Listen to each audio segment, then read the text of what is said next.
Hi friends, welcome to government jobs portal.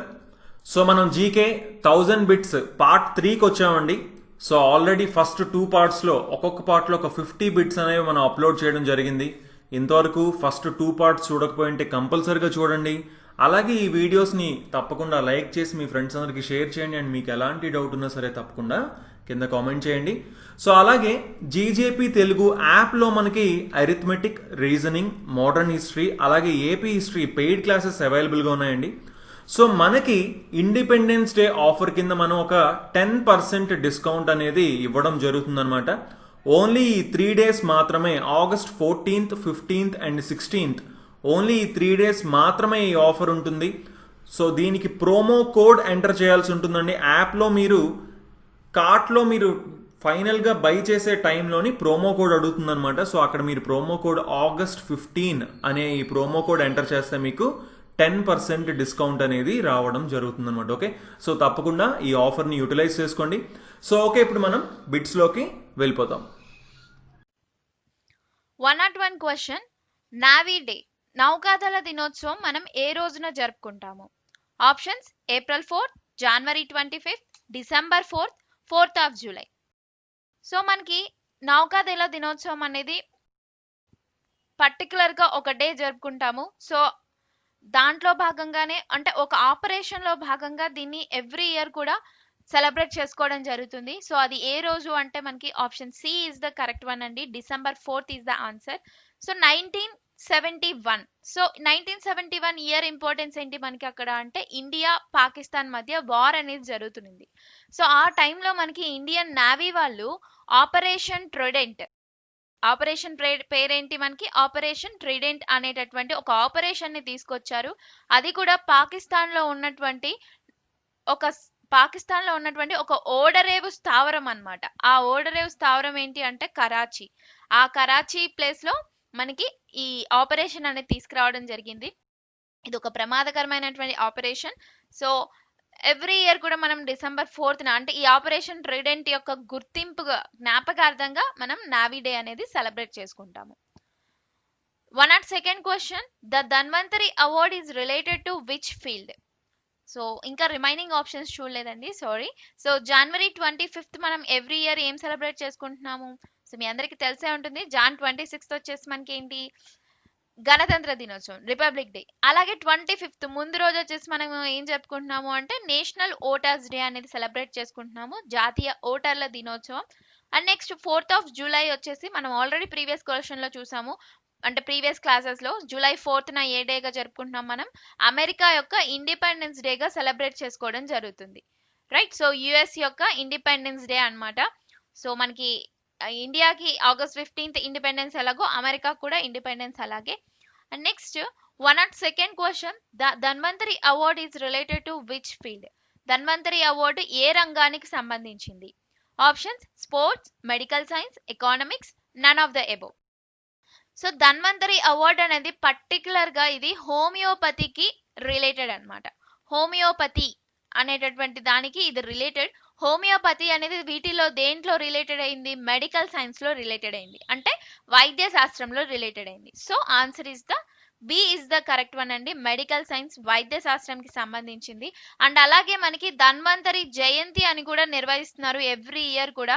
So అది కూడా 2016 నుంచి మనకి ఈ ధన్వంతరి జయంతి అనేది ఎవ్రీ ఇయర్ సెలబ్రేట్ చేసుకుంటారు. Right, so next 103rd question. Who wrote my best games of chess? So who wrote this book my best games of chess? So ఎవరు my best games of chess అనే దాన్ని రచించడం జరిగింది? ఆప్షన్స్: Koneru Humpy, Viswanathan Anand, P Harikrishna, none of the above. So ఇక్కడ చూస్తే ఇది chess కి రిలేటెడ్ అయిన బుక్. అండ్ ఆప్షన్స్ లో మనకి వీళ్ళంతా కూడా మనకి చెస్ కి రిలేటెడ్ అయిన వాళ్ళే. సో అయితే మనకి ఈ బుక్ రాసిన వాళ్ళు ఎవరు అంటే option B, Viswanathan Anand. Okay, so Viswanathan Anand గారు ఈ బుక్ రచించడం జరిగింది. And next 104 question. Which is the oldest oil refinery in India? భారతదేశంలో అతి పురాతనమైన నూనె శుద్ధి కర్మాగారం ఎక్కడ ఉంది? సో క్వశ్చన్ చూడండి, ఇది చాలా ఇంపార్టెంట్ మనకి. అతి పురాతనమైన నూనె శుద్ధి కర్మాగారం ఎక్కడుంది మన ఇండియాలో? Options: Digboi, Haldia, Barauni, Cochin. So answer ఏంటి మనకి? దిగ్బోయ్లో ఉంది, రైట్. సో ఇది దిగ్బోయ్ ఎక్కడుంది, ఈ ప్లేస్ అస్సాంలో ఉంది. ఓకే, సో అలాగే మనకి దిగ్బోయ్ అనే ప్లేస్ వచ్చేసి ఇది ఆయిల్ సిటీ ఇన్ అస్సాం అన్నమాట. ఓకే, సో ఆయిల్ సిటీగా. అండ్ ఇంకోటి ఏంటి అంటే మన ఆసియాలోనే ఈ దిగ్బోయ్ అనేది ఆసియాలోనే దిగ్బోయ్ ప్రాంతాన్ని ఏమని పిలుస్తారు అంటే ఆయిల్ సిటీగా పిలుస్తారు అనమాట. ఓకే, సో అలాగే ఆసియాలో మొట్టమొదటి చమురు బావిని కూడా తవ్వింది ఈ దిగ్బోయ్లోనే. అండ్ 1901లో దీన్ని స్టార్ట్ చేయడం జరిగింది. ఓకే, సో చాలా పురాతనమైన నూనె శుద్ధి కర్మాగారం, right. When is international literacy day celebrated? అంతర్జాతీయ అక్షరాస్యత దినోత్సవాన్ని ఎప్పుడు జరుపుకుంటారు? September 8th, March 8th, October 21st, none of the above. So answer ఏంటి మనకి ఆప్షన్. సో అంతర్జాతీయ అక్షరాస్యత దినోత్సవాన్ని సెప్టెంబర్ 8th ఎవ్రీ ఇయర్ కూడా జరుపుకోవడం జరుగుతుంది. సో ఎందుకు అంటే మనకి అక్షరాస్యత యొక్క ప్రాముఖ్యతను పెంచడం కోసం మనకి ఎవ్రీ ఇయర్ కూడా సెప్టెంబర్ 8th దీన్ని సెలబ్రేట్ చేసుకుంటుంది. సో అందుకనే యునెస్కో వాళ్ళు ఎవ్రీ ఇయర్ దీన్ని సెలబ్రేట్ చేస్తారనమాట. అండ్ రిమైనింగ్ ఆప్షన్స్ చూస్తే మార్చ్ 8th యొక్క ఇంపార్టెన్స్ ఏంటి, ఎవ్రీ ఇయర్ కూడా ఇంటర్నేషనల్ ఉమెన్స్ డే అనేది మనం చేసుకోవడం జరుగుతుంది. Okay, so international women's day, right. International women's day అంతర్జాతీయ మహిళా దినోత్సవం ఎప్పుడు మనకి మార్చ్ 8th అండి. సో అయితే ఇది రీసెంట్ గా మనకి మార్చ్ 8th కంప్లీట్ అయిపోయింది. అయితే దీని యొక్క థీమ్ ఏంటో చూద్దాం. 2020 యొక్క థీమ్ ఏంటి? సో థీమ్ ఏంటి మనకి అంటే ఈసారి each for equal. So actual గా దాని యొక్క సారాంశం ఏంటి, థీమ్ యొక్క సారాంశం ఏంటి అంటే each for equal. But main గా థీమ్ ఏమనుంది అంటే I am generation equality. I am generation equality, realizing women's rights. Realizing women's rights. Okay, so అది మనకి మార్చ్ 8th ఉమెన్స్ డే యొక్క థీమ్ అండి అది. అండ్ నెక్స్ట్ అక్టోబర్ 21st ఏం లేదు. So next 106th question, who is the father of Indian space research programme? So అంతర్జాతీయ శాస్త్ర పరిశోధన కార్యక్రమ పితామహుడు ఎవరు అని అడుగుతున్నారు. So Indian space research programme father ఎవరు మనకి ఆప్షన్స్ చూస్తే Verghese Kurien, Vikram Sarabhai, APJ Abdul Kalam, none of the above. So answer ఏంటి? సో అఫ్ కోర్స్ ఇక్కడ రిమైనింగ్ ఆప్షన్స్ చూస్తే మీరు ఈజీగా ఆన్సర్ చేయొచ్చు. వర్గీస్ కురియన్ వచ్చేసి మనకి ఏంటి,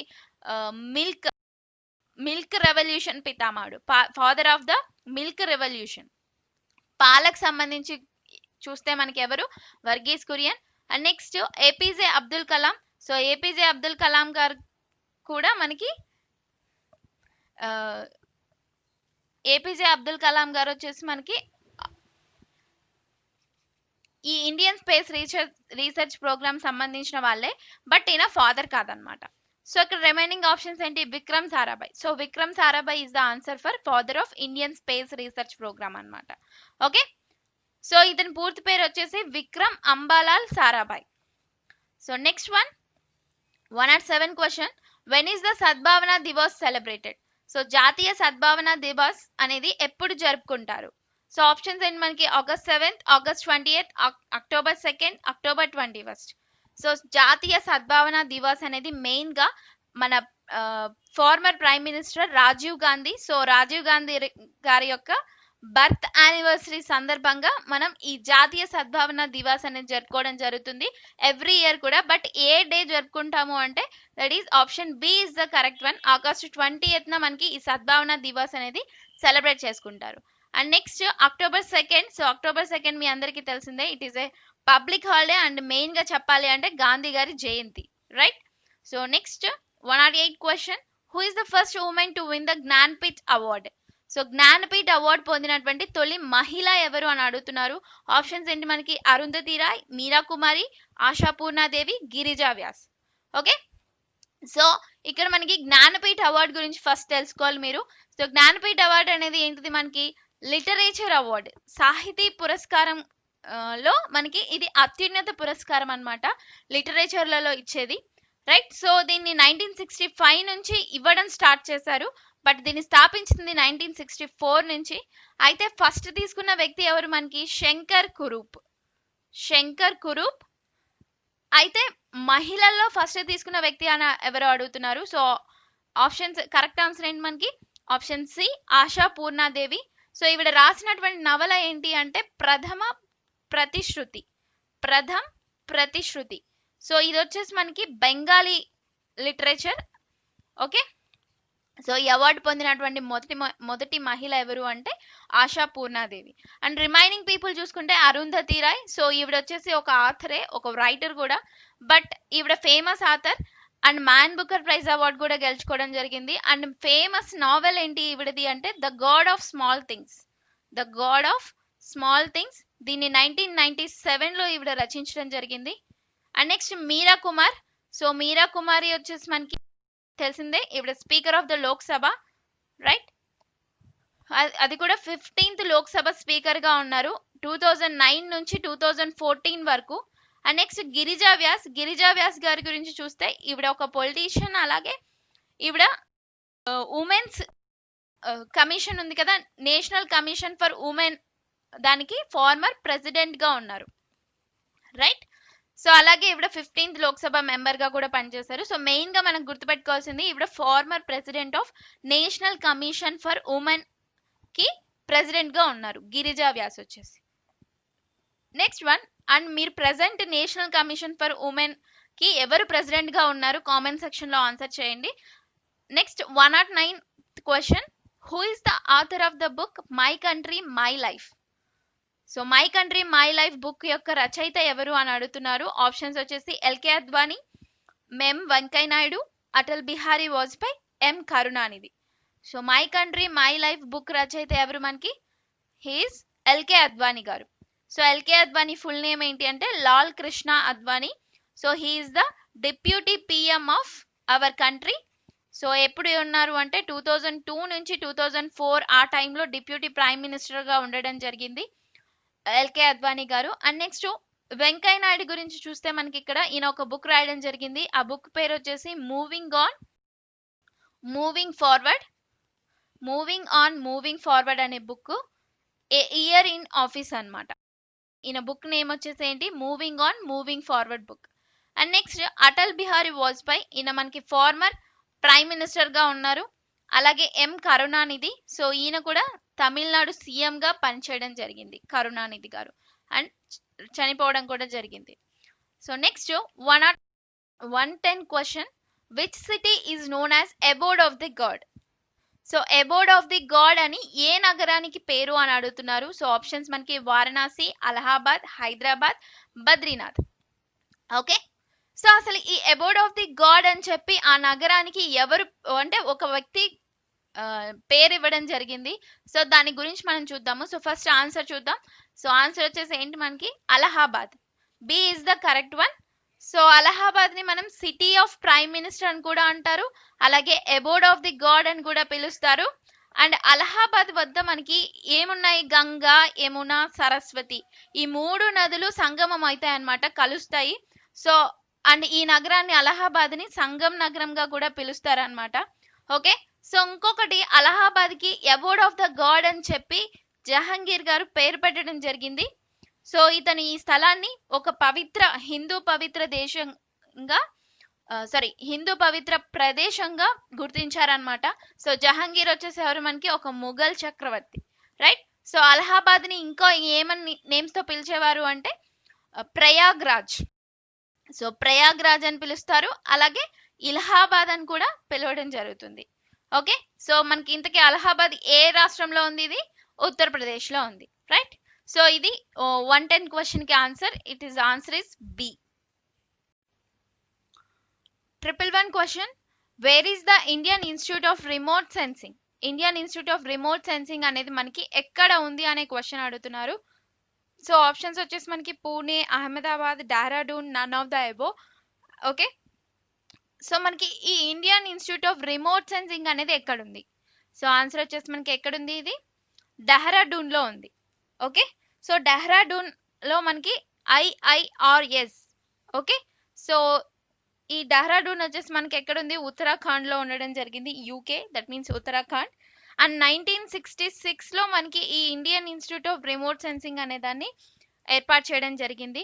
సో దీనికి ఒక చైర్మన్ కూడా అంటారు. సో చైర్మన్ వచ్చేసి ఎవరు అంటే doctor K Sivan. Okay, so ఈ శివన్ గారే మనకి ఇంకొక సంస్థకి చైర్మన్ గా ఉన్నారు. సో దాని ఆన్సర్ మీరు కామెంట్ సెక్షన్ లో పెట్టండి ఎవరికైనా తెలిస్తే.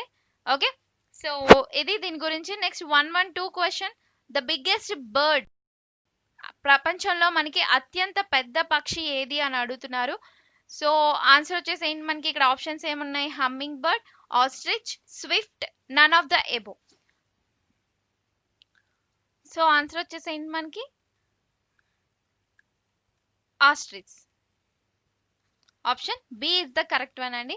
ఓకే, సో ఇది మనకి ప్రపంచంలోనే అతిపెద్ద పక్షి ఆస్ట్రిచ్ అయితే. అండ్ చిన్న పక్షి ఏంటి అంటే హమ్మింగ్ బర్డ్. అండ్ ఇది మనకి వెనకకి కూడా ఎగరగలిగినటువంటి పక్షి అన్నమాట ఈ హమ్మింగ్ బర్డ్ అనేది. Okay, so next 113, which layer is closest to the earth surface. So earth, భూమి యొక్క ఉపరితలానికి అత్యంత దగ్గరగా ఉండేటటువంటి పొర ఏది అని అడుగుతున్నారు. ఆప్షన్స్ మనకి stratosphere, troposphere, mesosphere, ionosphere. So ఈ లేయర్స్ గురించి తెలిస్తే మీరు ఈజీగా ఆన్సర్ చేయగలచ్చు. సో ఆన్సర్ వచ్చేసి మనకి ట్రోపోస్పియర్.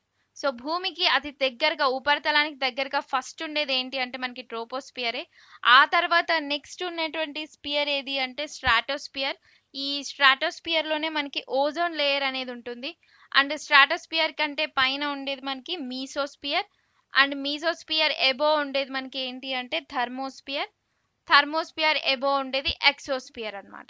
ఓకే, సో ఇవి ఈ స్పియర్స్ గురించి. సో ఆన్సర్ వచ్చేసి option B is the correct one. Next 114 question, Australia got this title because of the presence of kangaroos. So Australia, కంగారులు ఉనికి వల్ల ఆస్ట్రేలియాకు ఏ బిరుదు వచ్చింది. సో ఆస్ట్రేలియా అనే ప్లేస్ కి ఒక బిరుదు ఇవ్వడం జరిగింది వీటిల్లో. సో అది ఏంటి అని అడుగుతున్నారు. సో బికాస్ దేనికి, కంగారూస్ ఉండడం వల్ల, అక్కడ కంగారు అనే జంతువు ఉండడం వల్ల దానికి అలాంటి టైటిల్ వచ్చింది. ఆప్షన్స్ వచ్చేసి island continent, land of lagoons, and next ఇది తప్పండి, living fossils, living fossils land. Option C వచ్చేసి, సో ఆప్షన్ డి వచ్చేసి none of the above. So ద్వీపఖండము, లాగూన్ల భూమి, సజీవ శిలాజ భూమి, పైవేవి కాదు. సో ఆన్సర్ ఏంటి మనకి, సో కంగారు ఉండడం వల్ల, మనకి కంగారూస్ ఉండడం వల్ల దీనికి ఏమని పేరు వచ్చింది అంటే లివింగ్ ఫాజిల్స్ ల్యాండ్ అనేటటువంటి పేరు వచ్చింది అనమాట. అంటే సజీవ శిలాజ భూమి అని చెప్పి answer. Okay, 115th question, which is the highest literate union territory in India. So భారతదేశంలో అత్యధికంగా అక్షరాస్యత కలిగినటువంటి కేంద్రపాలిత ప్రాంతం ఏది అంటే ఆప్షన్స్ వచ్చేసి మనకి ఏమున్నాయి, లక్షద్వీప్, పుదుచ్చేరి, చండీగఢ్, ఢిల్లీ. సో ఆన్సర్ ఏంటి మనకి ఇందులో, ఓన్లీ యూనియన్ టెరిటరీ అడుగుతున్నారు, రైట్, స్టేట్ అడగట్లేదు. యూనియన్ టెరిటరీస్ లో అక్షరాస్యతలో ఫస్ట్ ఉన్నటువంటి ప్లేస్ వచ్చేసి మనకి it is Lakshadweep, right. So total గా దీంట్లో ఎంత పర్సంటేజ్ ఉంది అంటే మనకి లక్షద్వీప్ కి 91.85% ఉంది. ఇది మొత్తం 2011 సెన్సస్ ప్రకారం అండి. సో మనం ఏదైనా కానీ వీటిని బేస్ చేసుకోవాలి అంటే 2011 సెన్సస్ ప్రకారమే మనకి చూసుకోవాలన్నమాట. Okay, so Lakshadweep is the answer. 91.85% literacy rate అనేది అక్కడ ఉంది.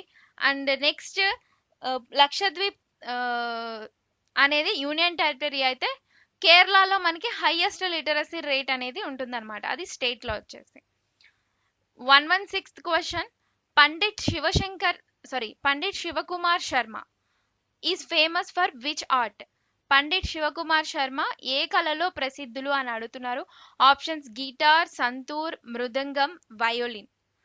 సో ఆన్సర్ ఏంటి మనకి, పండిట్ శివకుమార్ శర్మ వచ్చేసి మనకి సంతూర్ వాయిద్యంలో ఫేమస్ అన్నమాట, పండిట్ శివకుమార్ శర్మ, రైట్. సో అది అతని గురించి. అండ్ నెక్స్ట్ గిటార్ లో ఫేమస్ పర్సన్ వచ్చేసి మనకి విశ్వమోహన్ భట్, అలాగే బరుణ్ పాల్. సో వాళ్ళు ఫేమస్ అన్నమాట. నెక్స్ట్ వయోలిన్ చూసుకుంటే మనకి Dwaram Venkataswamy Naidu and next N Rajam. So వీళ్ళు వయలిన్ వాయిద్యాల్లో ఫేమస్ వాళ్ళు, రైట్. సో అది దీని గురించి. And next 117 question, which country has the most Muslims in the world? So ప్రపంచంలో మనకి ఎక్కువ మంది ముస్లిమ్స్ ఉన్నటువంటి దేశం ఏంటిది అని అడుగుతున్నారు. సో వరల్డ్ లో అన్నమాట. సో ఆ కంట్రీ ఏంటి? సో ఆప్షన్స్ ఏమున్నాయి మనకి? Iran, Indonesia, Pakistan, India. So answer వచ్చేసి it is in Indonesia. Okay, so ఇండోనేషియాలో మనకి హైయెస్ట్ ముస్లిం పాపులేషన్ ఉందండి. సో ఎంతమంది అంటే మనకి చాలా ఎక్కువగా మనకి ఈ ఇండోనేషియాలో ఉంటే, ఆ తర్వాత పాకిస్తాన్, అంటే ఫస్ట్ ప్లేస్ ఇండోనేషియా అనుకుంటే సెకండ్ ప్లేస్ ఈ పాకిస్తాన్ ఉందా, రైట్? సో నెక్స్ట్ ఇండియా వచ్చేసి థర్డ్ ప్లేస్ లో ఉంది హైయెస్ట్ ముస్లిమ్స్ పొజిషన్ లో. అండ్ ఇండోనేషియాలో మనకి 12.7% పాపులేషన్, ముస్లిమ్స్ పాపులేషన్ ఉంది. పాకిస్తాన్ లో 11.0%, ఇండియాలో 10.9%, రైట్? సో ఇది, సో ఆన్సర్ వచ్చేసి Indonesia. And 118 question, which are the following are known as twin planets? కింది వాటిలో వేటిని జంట గ్రహాలు అని అంటారు?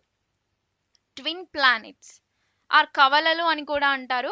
సో ఆప్షన్స్ ఏంటి మనకి? Earth, sun moon, earth venus, sun earth. Venus అంటే తెలుగులో శుక్రుడు అంటాము. ఓకే, సో సూర్యుడు చంద్రుడు, భూమి శుక్రుడు, భూమి సూర్యుడు, రైట్? సో వేటిని జంట గ్రహాలు అంటారు? సో ఆన్సర్ వచ్చేసి ఏంటి మనకి? భూమి మరియు శుక్రుడు అన్నమాట, ఎర్త్ అండ్ వీనస్. సో వీటిని ట్విన్ ప్లానెట్స్ అంటారు, కవలలు అంటారు. ఎందుకంటే ఇవి సేమ్ సైజ్ లో ఉంటాయి అండ్ సేమ్ మాస్ లో ఉంటాయి. అండ్ ఎర్త్ కి దగ్గరగా కూడా మనకి ఈ ప్లానెట్ ఉంటుంది, రైట్? సో అందుకని చెప్పి దీన్ని ట్విన్ ప్లానెట్స్ అంటారు. 119th question, which of the following people does not drown in A C? ఈ క్రింది వాటిలో ఏ సముద్రంలో మనుషులు మునిగిపోరు? సో ఇక్కడ ఉన్నటువంటి ఒక సముద్రంలో మనుషులు మునిగిపోరు అన్నమాట. దాంట్లో పడినా కానీ వాళ్ళు తేలాడుతూ ఉంటారు. ఓకే, సో ఆప్షన్స్ ఏంటి మనకి? అరేబియన్ సీ, రెడ్ సీ, ఎర్ర సముద్రం, డెడ్ సీ, దట్ మీన్స్ మృత సముద్రం, none of the above. So answer ఏంటి మనకి? సో ఆన్సర్ వచ్చేసి ఇట్ ఈస్ డెడ్ సీ అన్నమాట, మృత సముద్రం. సో మృత సముద్రంలో ఎప్పుడైనా పడిపోయినా కానీ దాంట్లో ఎవరు మునిగిపోరండి ఆ సముద్రంలో. ఎందుకు అంటే అది దాంట్లో సముద్రంలో సాల్ట్నెస్ అనేది దానికి ఎక్కువగా ఉంటుంది. ఓకే, సో ఇది మధ్యధరా సముద్రం ఉంది కదా, మధ్యధరా సముద్రం, దానికంటే కూడా ఈ మృత సముద్రం అనేది 10 times సాల్టీగా ఉంటుంది అనమాట. చాలా ఉప్పు అనేది ఎక్కువగా ఉంటుంది అది. ఓకే, సో అండ్ ఇంకొకటి డెడ్ సీ అనేది మనకి ఇది సాల్ట్ సీ అన్నమాట. అండ్ నీటిలో మనకి ఈ సాల్ట్ కంటెంట్ అనేది హైగా ఉంటుంది. హైగా ఉండడం వల్ల దాని యొక్క డెన్సిటీ అనేది మనకి ఎక్కువగా ఉంటుంది. సో వాటర్ డెన్సిటీ కంటే కూడా, నార్మల్ వాటర్ డెన్సిటీ అంటే కూడా ఎక్కువగా సాల్ట్ కంటెంట్ ఉండడం వల్ల అది దాని యొక్క డెన్సిటీ అనేది ఎక్కువగా ఉంటుంది. ఓకే, సో దీనివల్ల ఏమవుతుంది అంటే దాంట్లో మనుషులు తేలాడుతూ ఉంటారనమాట ఆ సముద్రంలో. ఓకే, సో ఇక్కడ మీరు గుర్తుపెట్టుకోవాల్సింది, డెడ్ సీ యొక్క density is greater than density of human being. Okay, so మానవుని యొక్క డెన్సిటీ కంటే కూడా డెడ్ సీ యొక్క డెన్సిటీ అనేది ఎక్కువగా ఉంటుంది. సో అక్కడ మనం పడిపోయినప్పుడు మనం తేలాడుతూ ఉంటాం అన్నమాట, మునిగిపోము. ఎందుకంటే రీజన్ తెలుసు కదా, దాని యొక్క సాల్ట్ కంటెంట్ అనేది దానికి ఎక్కువగా ఉండడం వల్ల దాని డెన్సిటీ అనేది హైగా ఉంది, రైట్? సో అది డెడ్ సీ గురించి. Next 120th question, Jog falls is in which state? So Jog జలపాతం ఏ రాష్ట్రంలో ఉంది? ఆప్షన్స్ కేరళ, తమిళనాడు, బీహార్, కర్ణాటక. సో ఎక్కడుంది మనకి జోగ్ జలపాతం? So it is in Karnataka. Okay, so ఇది మనకి కర్ణాటకలో ఉంది. 121వ question, 121 question, which is the longest river in the world? So ప్రపంచంలోకెల్లా అతి పొడవైన నది ఏంటిది? So options Congo river, Amazon, Nile, Ganga. So మనకి ప్రపంచంలోకెల్లా అతి పొడవైన నది ఏంటి అంటే మనకి ఆన్సర్ వచ్చేసి ఏంటిది? ఇట్ ఈస్ నైలు నది. సో ఈ నైల్ నది ఎక్కడుంది మనకి? ఆఫ్రికాలో ఉంది, రైట్. సో ప్రపంచంలో మనకి అతి పొడవైందంటే నైలు అన్నాము. అదే మన ఇండియాలో అతి పొడవైన నది ఏంటి అంటే గంగా ఇస్ ద ఆన్సర్ అండి. రైట్. సో గంగా నది మనకి ఇండియాలో అతి పొడవైన నది. And next Amazon river. So Amazon river వచ్చేసి ఇది మనకి సౌత్ అమెరికాలో ఉంది. సౌత్ అమెరికా ఇది, దక్షిణ అమెరికా అంటాము. నైలు వచ్చేసి మనకి ఆఫ్రికా ఖండంలో ఉంది. రైట్. సో ఇది దీని గురించి. Next question 122 international youth day. So అంతర్జాతీయ యువజన దినం ఎప్పుడు? Options August 9th, August 12th, జనవరి 12th, March 12th. So answer వచ్చేసి ఎప్పుడండి మనకి అంతర్జాతీయంగా అడుగుతున్నారు. జాతీయ నేషనల్ యూత్ డే అడగట్లేదు, ఇంటర్నేషనల్ అడుగుతున్నారు. సో ఇంటర్నేషనల్ వచ్చేసి మనకి ఆగస్ట్ 12th అన్నమాట. రైట్. సో అంతర్జాతీయ యువజన దినం ఆ రోజు. అండ్ నెక్స్ట్ ఇంకొకటి, ఎవ్రీ ఇయర్ దీనికి ఒక థీమ్ కూడా ఉంటుంది. సో ఈ ఇయర్ ఇంకా అవ్వలేదు కాబట్టి సో 2019 థీమ్ ఏంటో చూద్దాం. సో 2019 థీమ్ వచ్చేసి transforming education. And next national youth day వచ్చేసి మనకి జనవరి 12th. Right. 123rd question Jnanpith award for which work was done by C Narayana Reddy.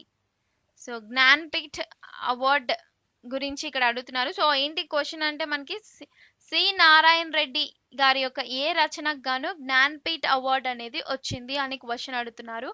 So options ఏంటి మనకి Chidambara, Vishwambhara, Sri Ramayana Kalpavriksha, none of the above. Right. So answer ఏంటి మనకి సి నారాయణ రెడ్డి గారు రచించినటువంటి బుక్ వచ్చేసి మనకి విశ్వాంబర. రైట్. సో విశ్వాంబర అనేటటువంటి నవలకి 1988లో అన్నమాట జ్ఞాన్పీఠ్ అవార్డ్ అనేది సి నారాయణ రెడ్డి గారికి లభించింది. అండ్ విశ్వాంబర వచ్చేసి 1988. అండ్ నెక్స్ట్ శ్రీ రామాయణ కల్పవృక్ష ఉంది కదా, సో ఇది వచ్చేసి ఎవరు రచించారు అంటే విశ్వనాథ సత్యనారాయణ. ఇతనికి 1970లో వచ్చింది జ్ఞాన్పీఠ అవార్డు. అండ్ నెక్స్ట్ ఇంకొకరికి కూడా మన తెలుగు రచనకి కూడా రావడం జరిగింది. అది రావూరు భరద్వాజ గారు రచించినటువంటి పాకుడు రాళ్ళు అనేటటువంటి రచనకు అన్నమాట. Right. So next 124th question gateway of India is the name of which city. So gateway of India అని ఏ నగరానికి పేరు? సో ఆప్షన్స్ ఏంటి మనకి Chennai, Mumbai, New Delhi, Kolkata. Right. So correct answer ఏంటి మనకి గేట్వే ఆఫ్ ఇండియా అని ఏ నగరాన్ని అంటారు? ముంబైని అంటారు. రైట్.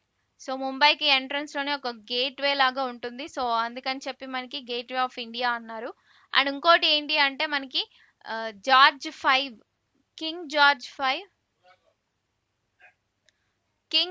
5 అనే వ్యక్తి మన ఇండియాకి రావడం వల్ల ఆ టైంలో ఈ గేట్వే ఆఫ్ ఇండియా అనేది ఉండేది. సో అందువల్ల ముంబైని గేట్వే ఆఫ్ ఇండియా అని చెప్పి పిలవడం జరిగింది.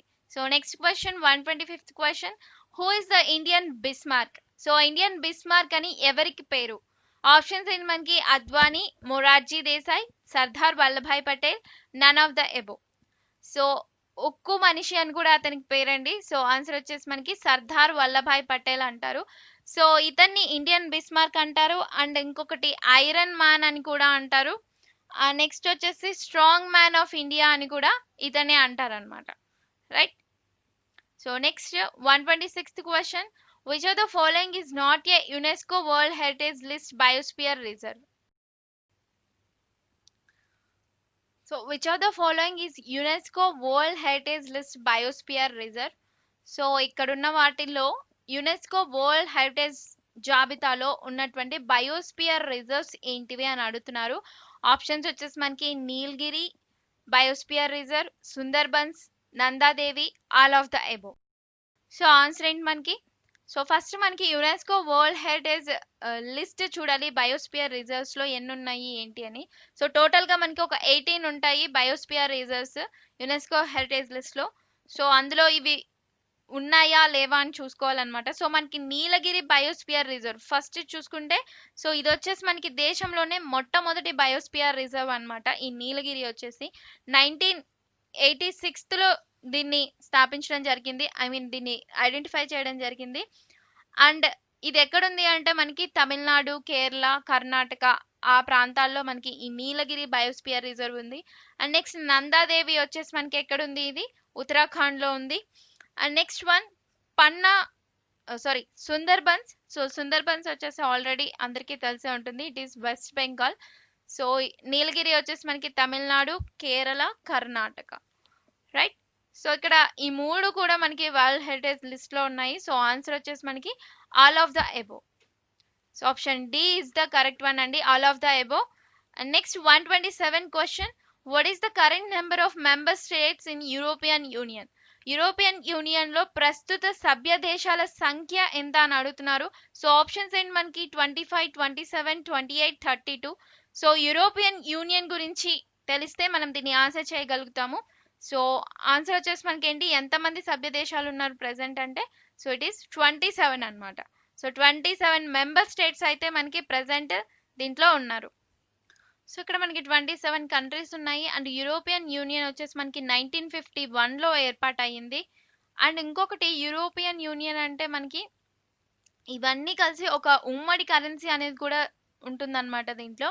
ఓకే, సో ఇందులో మనకి యు అంటే యూరోపియన్ యూనియన్ యొక్క ఉమ్మడి కరెన్సీ వచ్చేసి యూరో, రైట్. సో ఈ యూరో కరెన్సీ అని చెప్పి అమలైనటువంటి రోజు వచ్చేసి మనకి 1999 జాన్ 1 అన్నమాట. అయితే బట్ ఈ యూరో కరెన్సీ అనేది అమలైనటువంటి సంవత్సరం వచ్చేసి మనకి చరామణిలోకి వచ్చినటువంటి సంవత్సరం వచ్చేసి 2002 జాన్ 1. ఓకే, సో ఇది దీని గురించి. అండ్ నెక్స్ట్ అండ్ ఇంకొకటి, ఈ యూరోపియన్ యూనియన్ లో టోటల్ గా 27 కంట్రీస్ కి యూరో కరెన్సీ ఉంటుంది అని మాత్రం ఉండదండి. సో ఇందులో కొన్ని దేశాలు మాత్రమే, ఒక 19 కంట్రీస్ మాత్రమే యూరో కరెన్సీని ఉమ్మడి కరెన్సీ కింద ఒప్పుకోవడం జరిగింది. అండ్ రిమైనింగ్ కంట్రీస్ మాత్రం అంగీకరించలేదు, రైట్.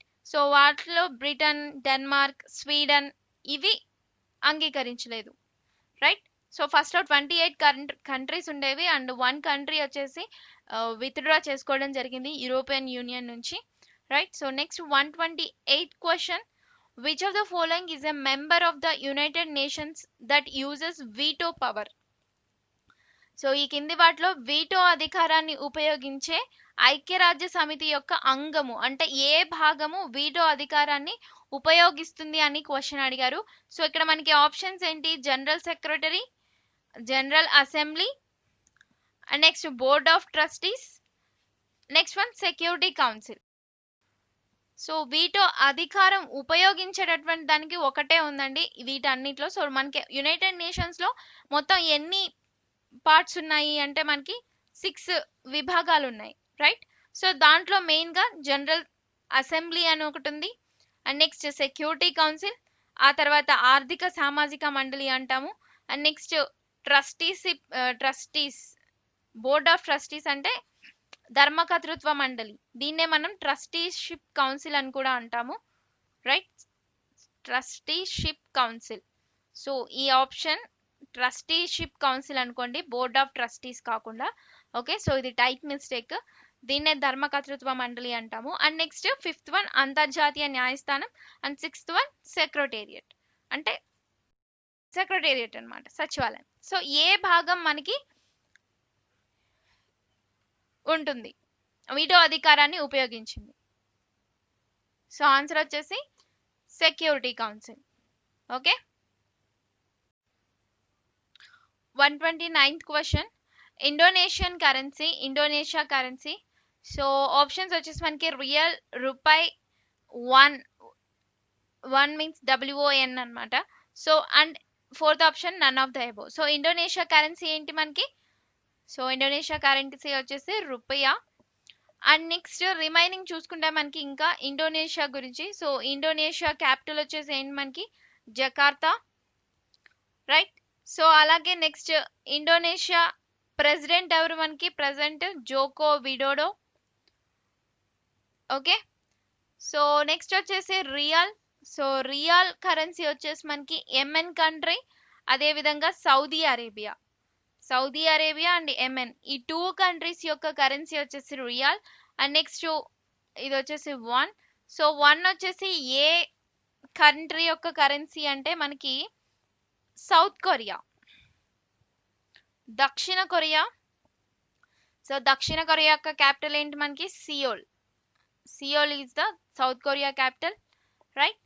సో అలాగే యెమెన్, సౌదీ అరేబియా క్యాపిటల్స్ చూసుకుంటే మనకి సౌదీ అరేబియా క్యాపిటల్ వచ్చేసి రియాద్, కరెన్సీ రియాల్. అలాగే యెమెన్ యొక్క క్యాపిటల్ వచ్చేసి ఏంటి మనకి, యెమెన్ యొక్క క్యాపిటల్ సానా,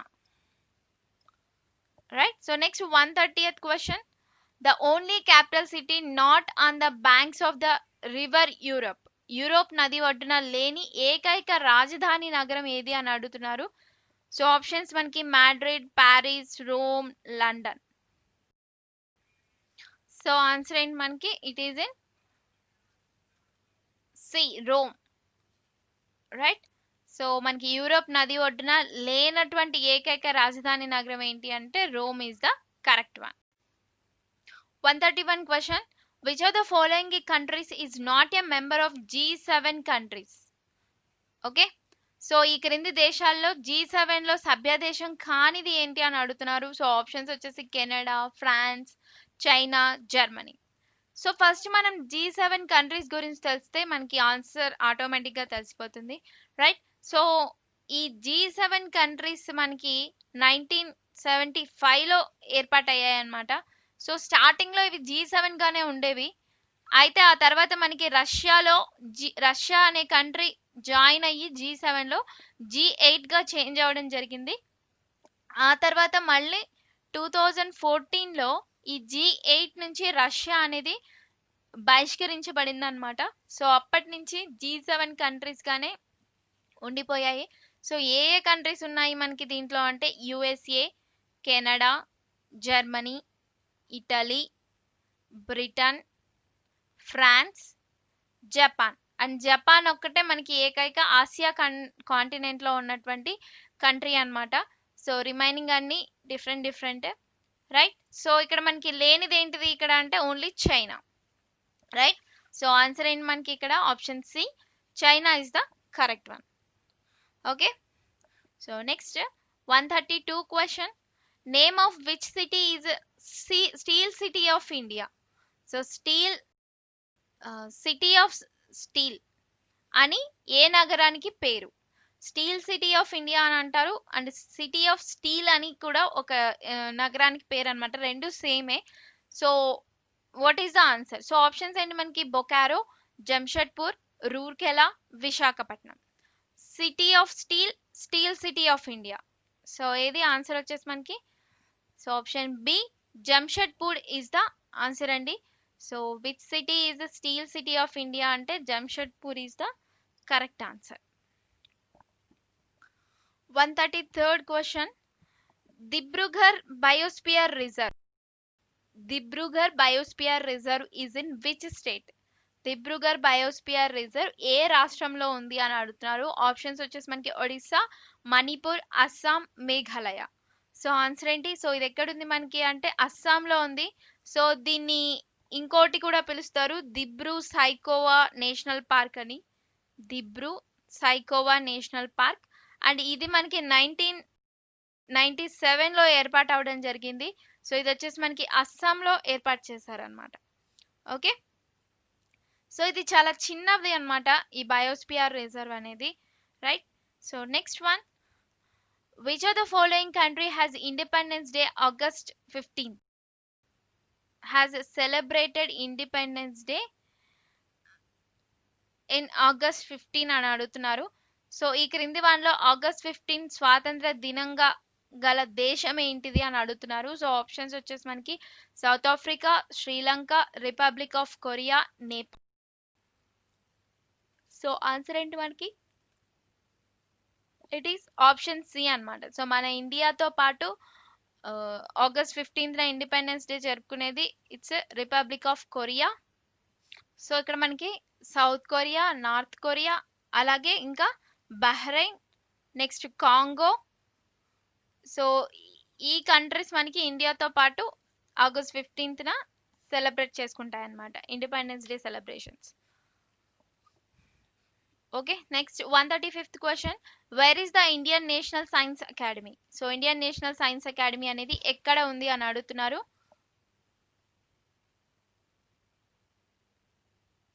సో ఆప్షన్ వచ్చేసి మనకి ముంబై, బెంగళూరు, న్యూఢిల్లీ, జైపూర్. సో ఎక్కడుంది అంటే Indian national science academy, it is in New Delhi, right. So 136th question, world water day. So ప్రపంచ జల దినోత్సవం. సో ద వాటర్ డే అనేది ఏ రోజు? So options March 10th, March 21st, March 23rd and March 24th. So answer ఏంటి మనకి?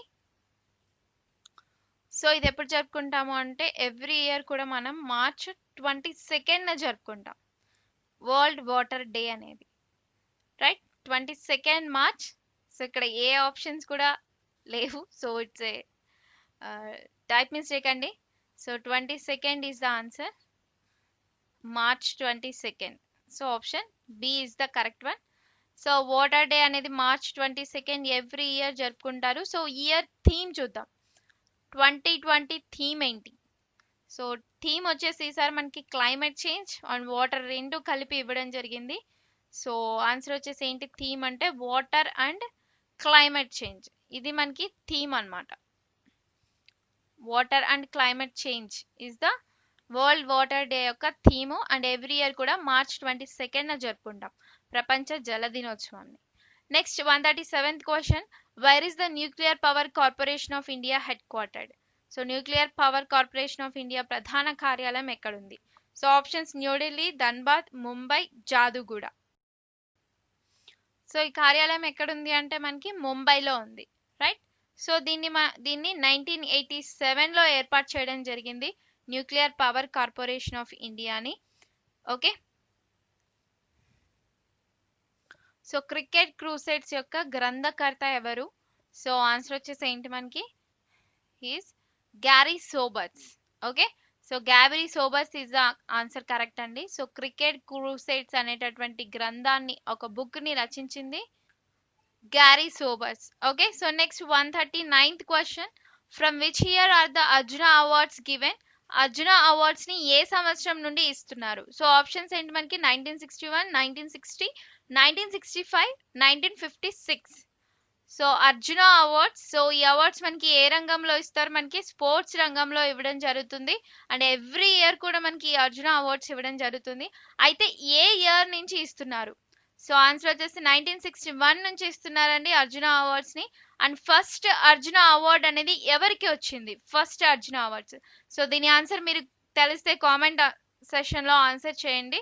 Okay, so next 140th question, Manchester of India is named after which city or is known as which city?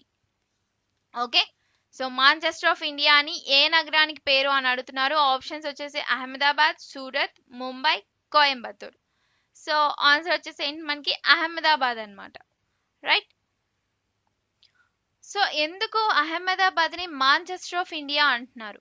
So Manchester అనేది ఒక ప్రాంతం అండి. ఎక్కడ అంటే United Kingdom and nearly great Britain అన్నమాట. So ఈ గ్రేట్ బ్రిటన్ ప్రాంతంలో మాంచెస్టర్ అనే ప్రాంతం ఉంది. అయితే ఇది ఫేమస్ ఏంటి అక్కడ మాంచెస్టర్ ఆ ప్లేస్ లో అంటే అక్కడ కాటన్ ఇండస్ట్రీస్ బాగా డెవలప్ అయ్యాయి అన్నమాట ఆ ప్లేస్ లో. సో ఇక్కడ ఇండియాలో సేమ్ కాటన్ ఇండస్ట్రీస్ ఎక్కడ డెవలప్ అయ్యాయి అంటే అహ్మదాబాద్ లో డెవలప్ అయ్యాయి.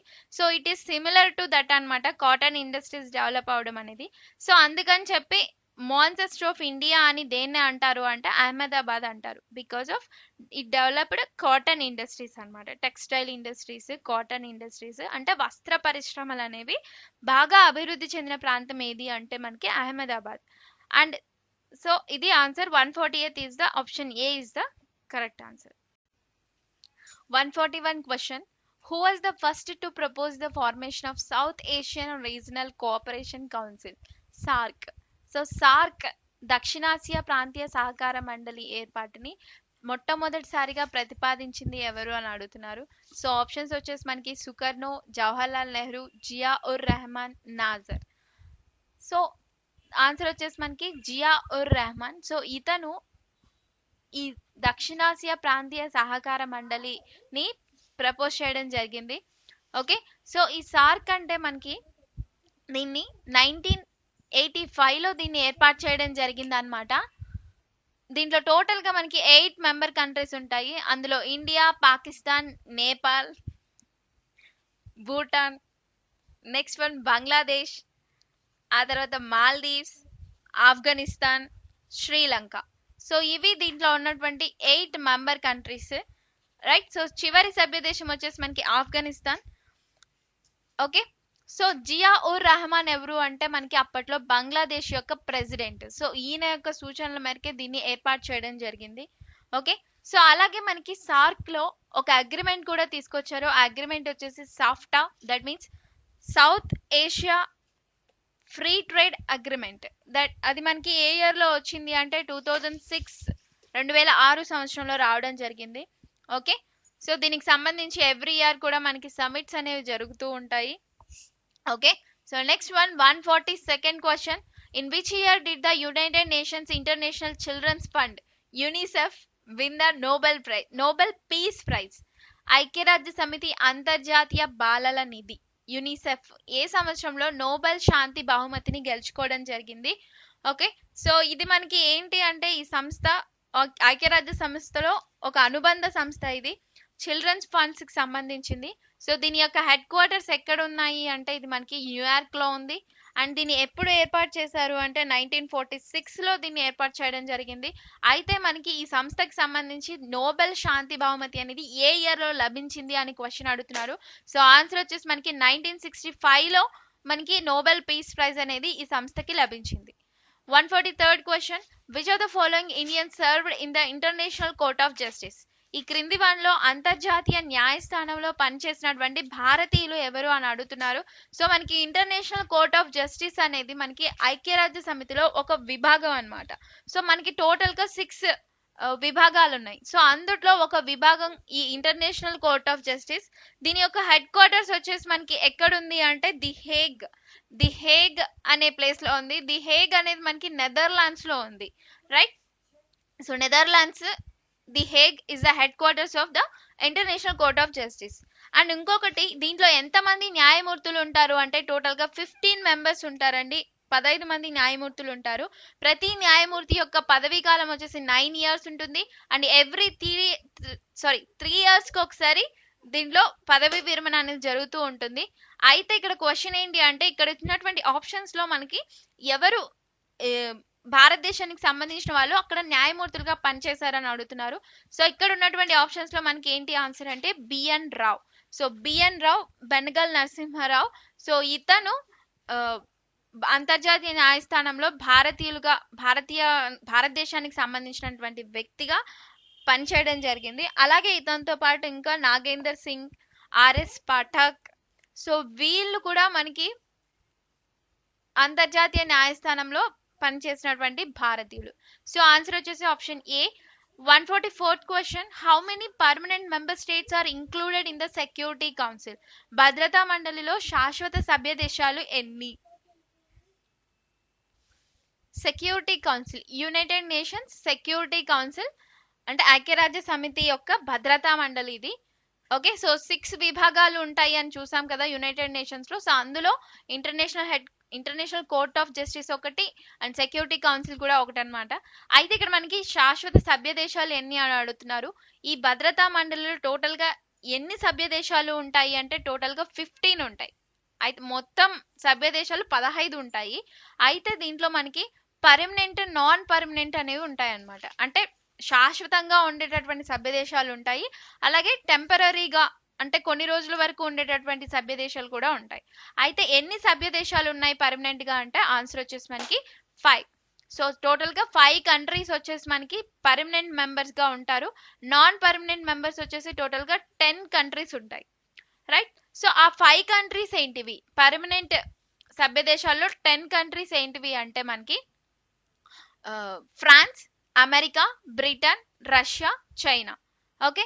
సో దీనికి గుర్తుపెట్టుకోవడానికి ఈజీగా అంటే ఇక్కడ ఉన్నటువంటి ఆప్షన్స్ లో చూసుకుంటే మనకి FABRC అని ఉంది. అంటే ఇది ఇంచుమించుగా ఫ్యాబ్రిక్ అనేటటువంటి మీనింగ్ అనేది వస్తుంది. అయితే ఇక్కడ ఐ అనేది సైలెంట్ అన్నమాట. ఓకే, సో రిమైనింగ్ అన్ని కూడా మనకి దీంట్లో ఉన్నటువంటి సభ్య దేశాలు. సో ఇది అందరికీ తెలిసే ఉంటుంది ఫ్యాబ్రిక్ కోడ్ గురించి. And next 145th question, Kenya currency.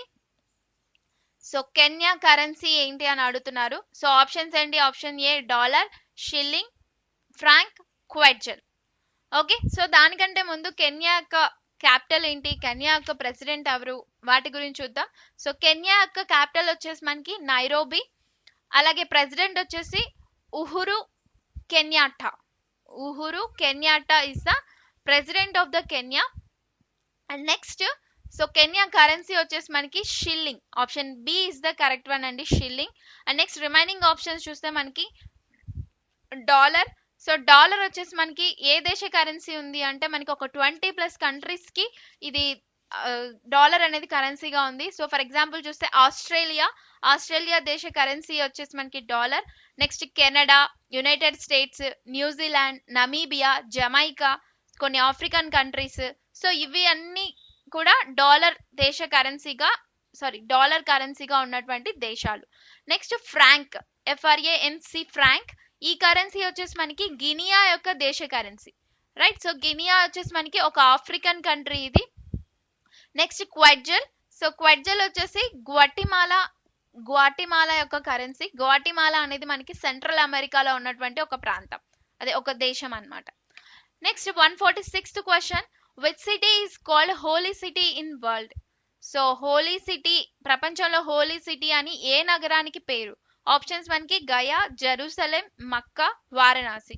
So answer వచ్చేసి మనకి Jerusalem is the correct one అండి.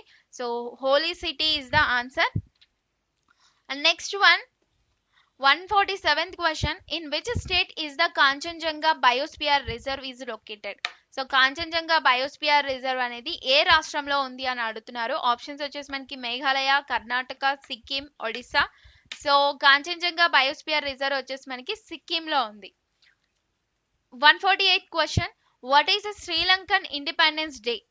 సో శ్రీలంక స్వాతంత్ర దినోత్సవం ఏది అని అడుగుతున్నారు. Options, option A February 4th, January 4th, October 31st, March 6th.